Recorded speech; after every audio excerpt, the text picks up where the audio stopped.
राम जी के मंदिर में जाएंगे तो राम जी का श्रृंगार केवल पंडित जी करेंगे, या राम मंदिर के जो पंडा होंगे वो करेंगे। देवी के मंदिर में जाओगे तो देवी जी का श्रृंगार पंडित जी करेंगे, या जो वहां पर मठाधीश पीठाधीश जो होंगे वो करेंगे। कृष्ण मंदिर में जाएंगे तो उनका श्रृंगार भी भगवान पंडित ही करेंगे, या वहां का जो पंडा होगा वो करेगा। पर पूरी दुनिया में केवल एक देव महादेव ही एक ऐसे हैं कि जिस मंदिर में जाओ लोटा भर के पानी चढ़ाओ और तुम्हारी मर्जी पड़े जैसा श्रृंगार करे। शंकर कहीं भेदित नहीं है, शिव कहीं भेद नहीं।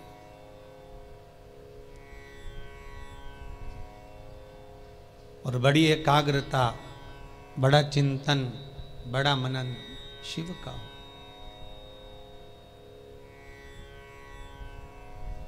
सब दूर जाकर झोली फैलाकर कहना पड़ेगा कि हमको ये दे दीजिए।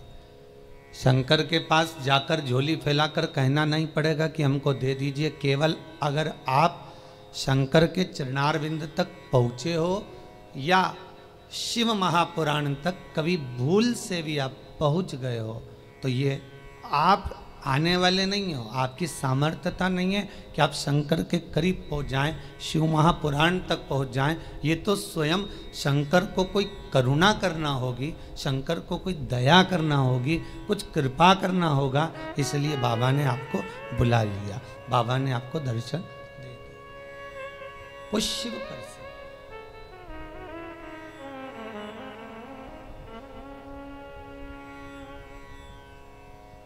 शंकर के दरवाजे पर जाकर अब कुछ मांगना भी मत, वो तो खुद दे देगा। बस जाकर बोल देना कि बाबा ऐसी बात है।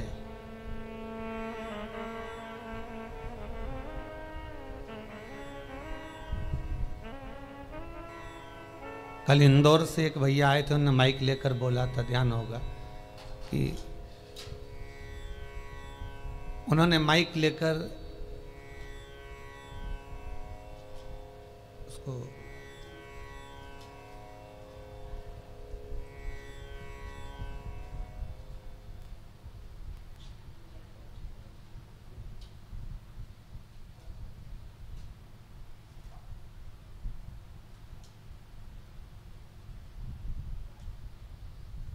माइक लेकर बोला था कि भाई बाबा छोटा सा बालक है, आईसीयू में पड़ा हुआ था, पर भगवान शिव की करुणा ऐसी हुई, उसने कोई उपाय ऐसा कर लिया कि बालक आईसीयू से भी हट गया और यहाँ वो लेकर भी आ गए।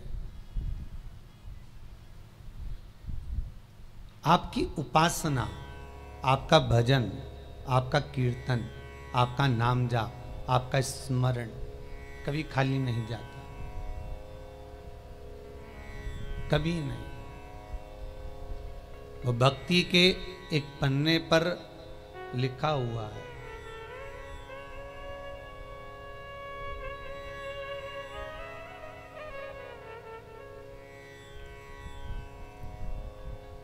देवराज नामक का ब्राह्मण शिव महापुराण की कथा कहती है। 24,000 श्लोक इस शिव पुराण में है, 12 खंड हैं, 7 संहिताएं हैं। उसमें देवराज का जो चरित्र है, जो देवराज पहले तो सत्कर्मी था, भजनावली था, भगवान की भक्ति में डूबा हुआ था, भगवान का स्मरण में डूबा हुआ था, भगवत नाम में डूबा हुआ था। पर वही देवराज भगवत कर्म से वंचित हो गया केवल संगत के कारण। निवेदन है, ताली, थाली और प्याली, ये 3 मित्र मनुष्य को बर्बाद कर देते हैं।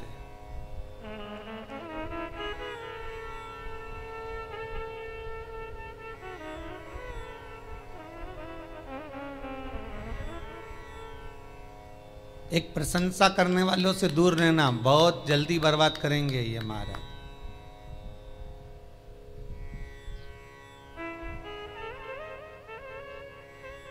बहुत जल्दी हरा सकते हैं आपको। फिर थाली मित्र होटल में खिलाने वालों से सावधान रहना, पहले अपना पैसा खर्च करके तुम्हें खिलाएंगे, फिर पूरा चूना तुमको लगा जाएंगे। तीसरा है प्याली मित्र। मित्र को पीना याद नहीं है, अपने पैसे से पीना सिखाएंगे, फिर उसके पैसे से पूरी जिंदगी पिएंगे। ताली, थाली, प्याली, ये 3 मित्र बर्बाद करने वाले हैं। इन मित्रों से बचना बहुत कठिन है महाराज, बहुत कठिन। और अभी जो समय चल रहा है, कलयुग का जो प्रथम चरण चल रहा है, इसमें अगर कोई अच्छा बताने वाला होगा ना, रोकने वाला होगा ना, सतमार्ग बताने वाला होगा, कोई आपको गलत मार्ग से हटाने वाला होगा, तो वो बुरा लगता है। और जो आपको खड्डे में ले जाकर पटक दे, चूना लगा दे, लाखों करोड़ों में नीचे उतार दे, व्यापार व्यवसाय में कहीं ना कहीं ले जाकर गलत काम में तुमको फंसा दे, वो तुम्हें बहुत अच्छा लगेगा। ये कलयुग का जो फेर है, कलयुग का जो क्रम है, वो ये निश्चित कर देता है कि आपको सतमार्गी ठीक नहीं लगेगा।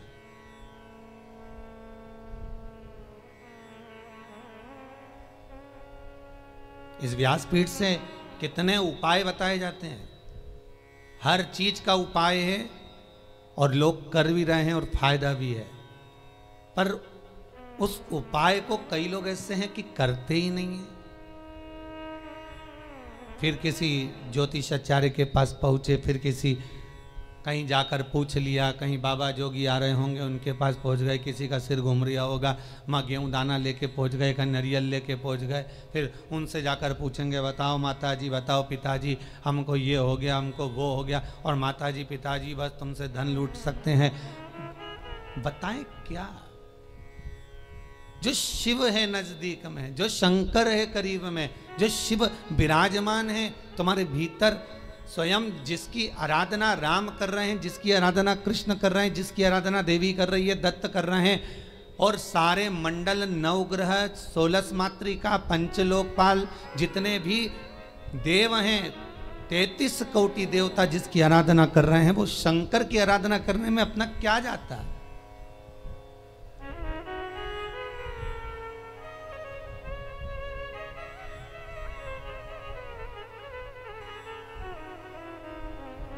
स्वयं भगवान कृष्ण को जब पूतना दूध पिलाने के लिए आई और विष पिलाने के लिए पूतना आ गई, तब भगवान कृष्ण दूध तो पी लिए, पर जब विष पीने का समय आया तो भगवान कृष्ण उसी समय पर शंकर भगवान को याद करते हैं। भोलेनाथ जी आओ। शंकर भगवान ने पूछा क्यों कृष्ण?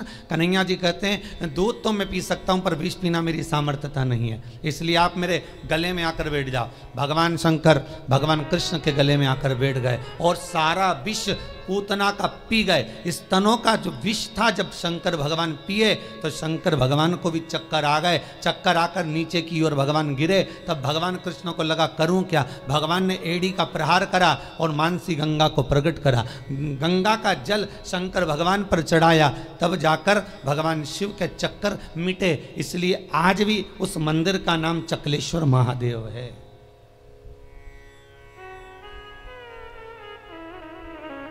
गोवर्धन नाथ जी की परिक्रमा में पड़ता है चकलेश्वर महादेव।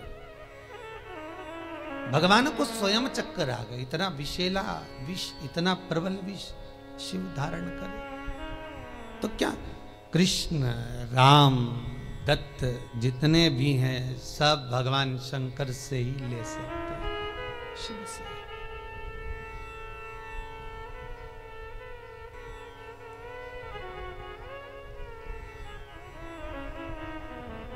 और कभी खजाना कम ना होता उसके दरवाजे का, वो लुटाता रहता है।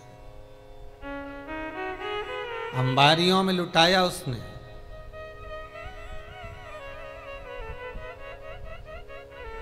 जब विदर्भ राज भीष्मक की कन्या रुक्मणी ने भगवान कृष्ण को वर्ण किया, तब भगवान कृष्ण स्वयं ब्राह्मण से कहते हैं कि रुक्मणी जी से जाकर कह दो कि तू जगदम्बा के मंदिर पर पहुंच जा, मैं तुझे लेने के लिए पहुंच जाऊंगा।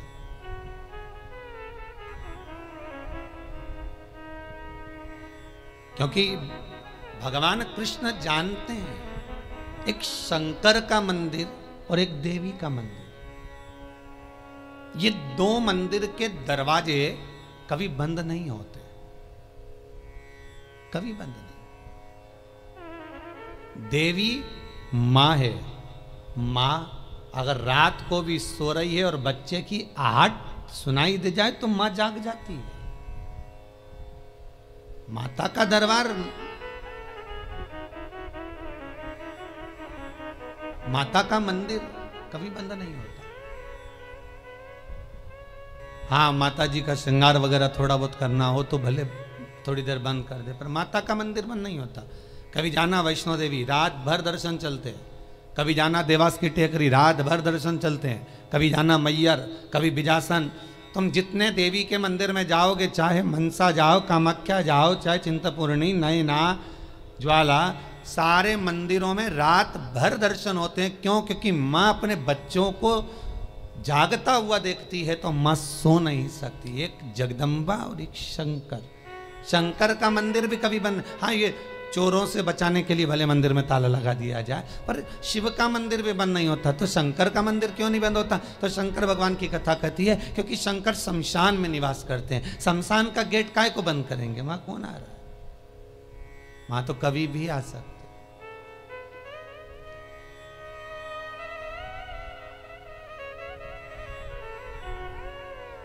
शिव भस्मीधारी, शिव त्रिपुंडधारी, त्रिकालदर्शी, उसका भी दरवाजा बंद नहीं होता। कोई शंकर से पूछे कि तुम कितनी बजे सोते हो? भगवान शंकर से कोई पूछ ले या माता रानी जगदम्बा भवानी से कोई पूछ ले, तुम सोते कब हो? चलो वो भी जाने दो, तुम घर की माँ से पूछ लेना, माँ तो कितनी बजे सोती है? जरा सी बच्चे की आहट आई, जग जाएगी। भले बच्चा छोटा है तब की भी बात जान दो।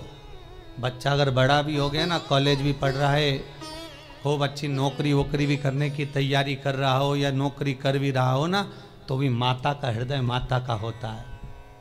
अगर बच्चे की जरा सी रात्रि को पढ़ने बैठा हुआ है, बैठा भले बड़ा बच्चा है और रात को अगर पढ़ाई कर रहा है, कितनी बजे बेटा पढ़ने बैठा और कितनी बजे तक पढ़ा, माता को बेटे को बताने की जरूरत नहीं होती। बेटा बताए ना माँ को तो भी माँ जान जाती है कि रात को तू 4 बजे तक पढ़ रहा था, ले मैं चाय बना कर ला देती। ये माता की आहट है, ये माता की वात्सल्यता है, ये माता की करुणा है।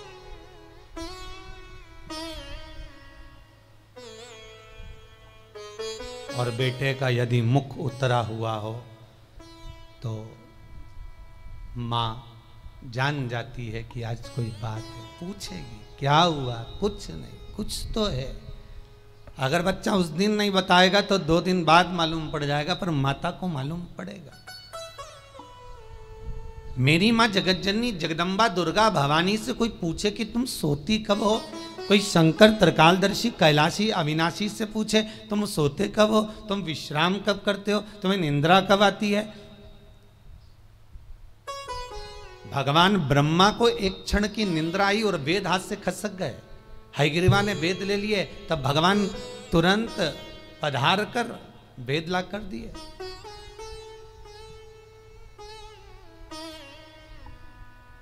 भगवान विष्णु 4 महीने के लिए सोते हैं। देव सोनी एकादशी पे सो गए, अब देव उठनी आएगी ना कार्तिक में, तब बढ़िया चकाचक उठेंगे। दत्त भगवान भी सोते हैं। सारे 33 कोटि देवताओं के सोने का श्रृंखला लिखी हुई है कि कौन देवता कहाँ कितने समय के लिए विश्राम करता है, कितने समय के लिए आराम करता है, कितने समय के लिए कौन सा देवता कब निंद्रा ग्रहण करते हैं, ये सब कुछ शास्त्रों में लिखा हुआ है। पर एक देव अधिदेव महादेव के लिए कहीं नहीं लिखा कि शंकर भगवान कितनी घड़ी, कितने पल, कितने क्षण सोते हों। एक शिव के लिए और एक जगत जननी जगदम्बा अम्बा माता पार्वती के लिए कहीं नहीं लिखा कि ये सोते हो। गणेश जी का भी विश्राम लिखा है कि गणेश जी भी विश्राम करते हैं। कार्तिकेय का विश्राम लिखा है, कार्तिकेय विश्राम करते हैं। शंकर भगवान की कन्याएं जया, विषहरा, शामरीवारी, दोतली, देव, इनका भी लिखा है, इनका भी वर्णन लिखा है। जया, विषहरा, शामरीवारी, दोतली और देव, ये पांचों कन्या शाम को ठीक प्रदोष काल के समय पर विश्राम ले लेती है। इसलिए प्रदोष काल के समय, जैसे सूर्य अस्त होने का जब समय आने लगता है, प्रदोष काल जब आने लगता है, तब शंकर जी के ऊपर जो जलाधारी लगी रहती है, जिसमें से बूंद बूंद पानी गिरता है, वो जलाधारी को हटा दिया जाता है।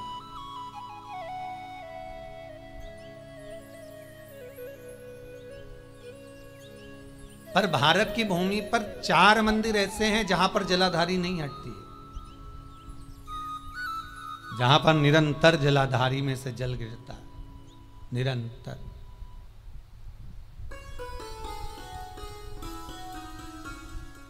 प्रदोष काल के समय जया, विषहरा, शामरीबारी, दोतली जो शंकर भगवान की कन्या है, ये भी विश्राम कर लेती है।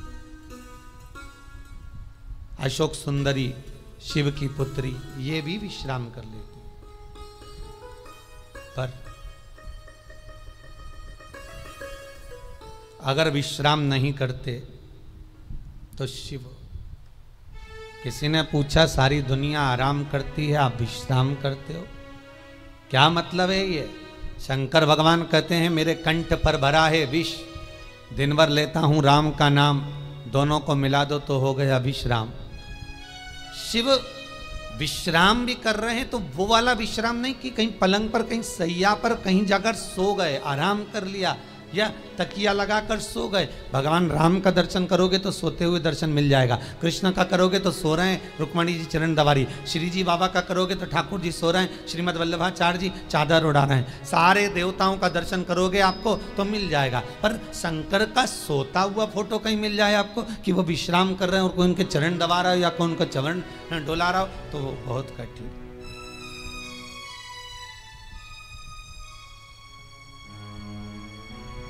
बेटा यदि पुकारे,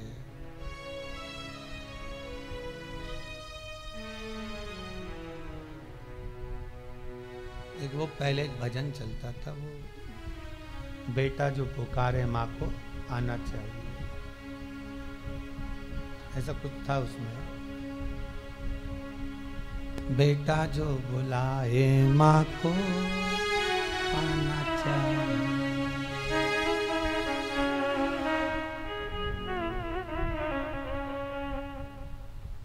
माता के चरणों में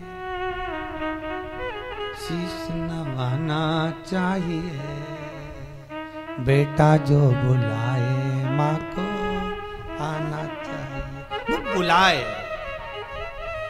माँ भी जाग रही है अपनी संतान के लिए। अभी ये 7 दिन की जो पुरुषोत्तम शिव महापुराण की कथा है, ये जब विराम होगी उसके बाद में शिव शक्ति शिव पुराण प्रारंभ होगी। उसमें सारे माता के एक एक भाव, जगत जननी जगदम्बा ने अपनी बिछोड़ी चूड़ी केश फेंक कर भी किस किस का उद्धार कर दिया और किस किस को मार दिया, वो तक का वर्णन है मारा। नवरात्र में अपन सुनेंगे कथा।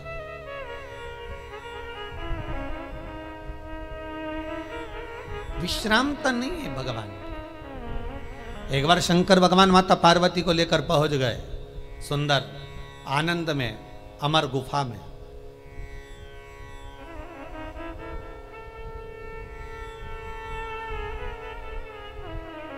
जिस अमर गुफा में शंकर पार्वती जी को अमर कथा सुना है, केवल पार्वती को नहीं, केवल माता पार्वती को अमर कथा नहीं सुनाई है भगवान शंकर ने अमर गुफा में। भगवान के साथ में पार्वती के जितने अवतार हुए, कमला बनी, तारा बनी, धूमा बनी, बगला बनी, मातंगी बनी, मनसा बनी, नैना बनी, चिंतपूर्णी, ब्रह्मचारिणी, कुष्मांडा, कल्याणी, जितने भगवान के अवतार हुए। शंकर जी की शादी कितने बार हुई है? 51 बार। और ये पार्वती के साथ में 52वें नंबर की शादी है।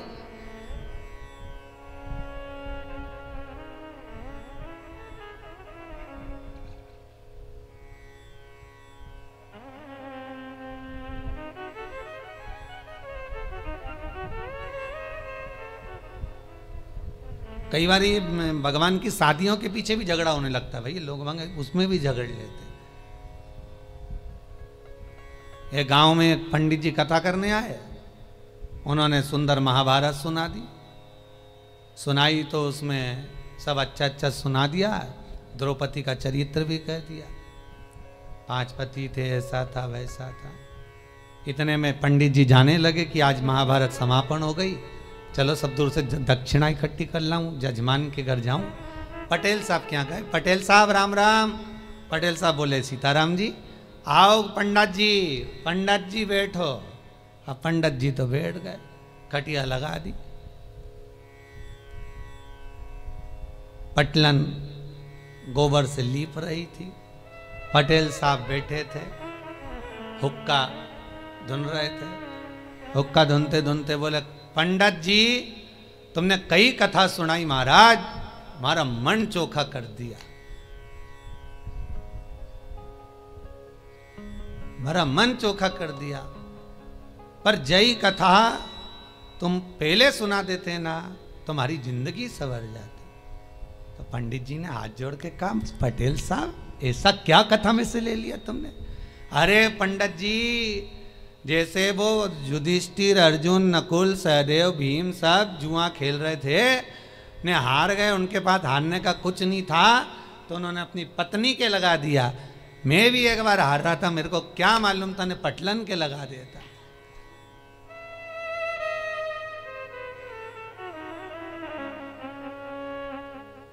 अब तो पटलन गोबर लीपती लीपती उठ के खड़ी हुई, इतना सारा घूंघट करके बोली, पंडित जी सही में इतनी चोखी कथा सुनाई तुमने पंडित जी, जिसका वर्णन नहीं है, पर जय कथा तुम पहले कह देते नहीं, तुम्हारी जिंदगी संवर जाती।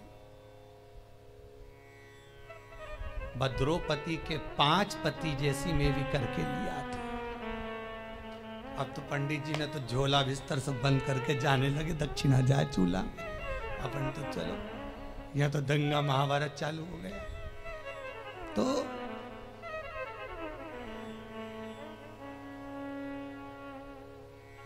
केवल पार्वती को अमर कथा नहीं सुनाई जा रही है, शिव महापुराण की कथा कह रही है, पार्वती अकेली कथा नहीं सुन रही है।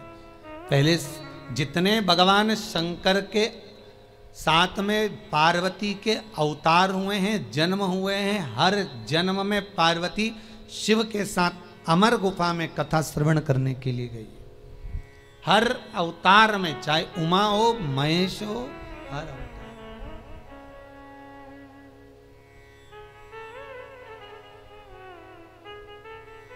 और निवेदन करूं आपसे, जितने लोग ऑनलाइन कथा को श्रवण कर रहे हैं, यूट्यूब फेसबुक पर सुन रहे हैं, उन सभी को निवेदन करूंगा, आप पुरुषोत्तम शिव महापुराण का 4th भाग श्रवण कर रहे हो। ये 4th भाग का पहला दिन है। आप अगर पूरी कथा को श्रवण कर रहे हैं, सावन से सुन रहे हैं, भादो से सुन रहे हैं, जितने भी समय से आप कथा सुन रहे हो, वो आपकी मर्जी है। पर शिव महापुराण की कथा कहती है कि जैसे पार्वती बार बार जन्म ली है और जन्म लेकर अमर गुफा में कथा श्रवण करने के लिए गई है, शिव महापुराण की कथा कहती है जो एक बार एकाग्र चित्त मन से शंकर की कथा को सुनता है, ये इसका एक जन्म नहीं, ना जाने कितने जन्म का पुण्य इसका प्रबल होता है, तब जाकर ये शंकर की कथा को श्रवण कर पाता, तब ये शिव का अनुमोदन कर पाता। कितने जन्म, 84 लाख योनियों में 20 लाख योनि तो ये पेड़ पौधे की है। कभी गुलाब का पौधा, कभी गेंदा का फूल, कभी गोभी का पौधा, कभी कद्दू का, कभी लौकी का, कभी भिंडी का, कभी दूबा, कभी घास, कभी खाकरा, कभी आम, कभी आंवला। इसका भी क्रम समझ लेना।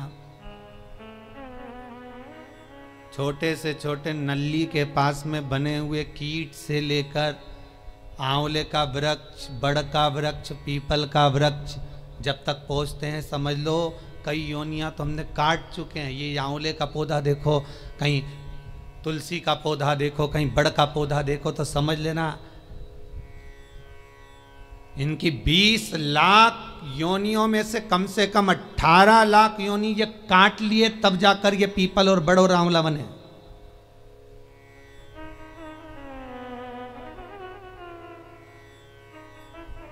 चौरासी लाख योनियों में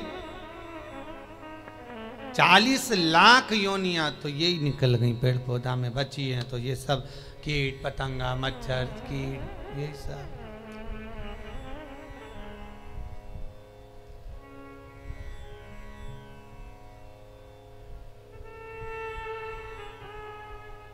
अब एक ये कोरोना महामारी हो गई, ये 84 लाख योनि में नहीं है,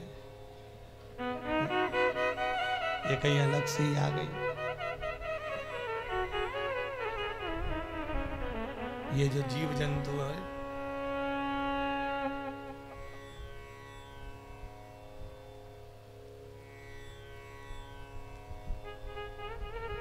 आज एक माता जी आई थी चौरसिया परिवार की, वो कह रही थी गुरुजी हमारी बहन मर गई पर हम जा ही नहीं सके। मैंने कहा अच्छा हुआ नहीं गई, नहीं तो तू भी चली जाती। कहा जाए, अरे गुरुजी ऐसी बीमारी आई कि रिश्तेदार उन मर रहे पर जा नहीं सक रहे। हमने कहा बिल्कुल मत जाना, नहीं तो ऊपर मीटिंग करते हुए मिलोगे, बिल्कुल ना जाइए। इतनी बुरी बीमारी, बेटा बाप को ना देख पा रहा है, बाप बेटे को ना देख पा रहा है, भाई बंधु को ना देख पा रहा, कुटुंब कबीले को ना देख पा रहा। और तो और जब मर गया तो 13वें का भोजन खाने बामन भी नहीं आ रहा है। कितना विचित्र है।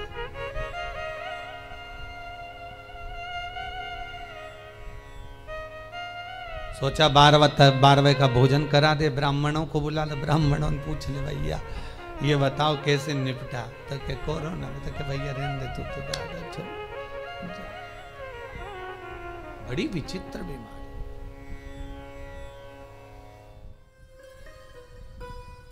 और मान लो बहुत ज्यादा दुख है, बहुत ज्यादा तकलीफ है, बहुत कष्ट है, तो फिर विष्णु पुराण का एक उपाय जरूर कर कर देखना। महाराज विष्णु पुराण में स्पष्ट कहा है कि कार्तिक का प्रथम दिन किसी नदी में स्नान कर कर, तालाब में स्नान कर कर, नदी तालाब नहीं हो तो घर में ही स्नान कर कर, घर के दोनों दरवाजे पर, घर के बाहर दोनों दरवाजे पर घी का दिया लगा दें, उसमें एक कमल गट्टा, किराने की दुकान पे मिलता है काला कलर का कमल गट्टा, एक एक डाल दें नाम और गोत्र बोलकर, और शाम के समय पर एक दिया घर की देहली पर प्रतिदिन कार्तिक के महीने में लगा दें। महाराज विष्णु पुराण का उपाय है। अगर ज्यादा तकलीफ है, बहुत कष्ट है, बहुत ज्यादा कष्ट के व्यापार चल ही नहीं रहा, कर्जे में लदालूम हो गए, यहां तक गति हो गई कि मरने तक की सोच लिया, तो वो कार्तिक के महीने में कर लिया। उसका प्रयोग अवश्य करें, सुख समृद्धि के, लक्ष्मी वैभव के।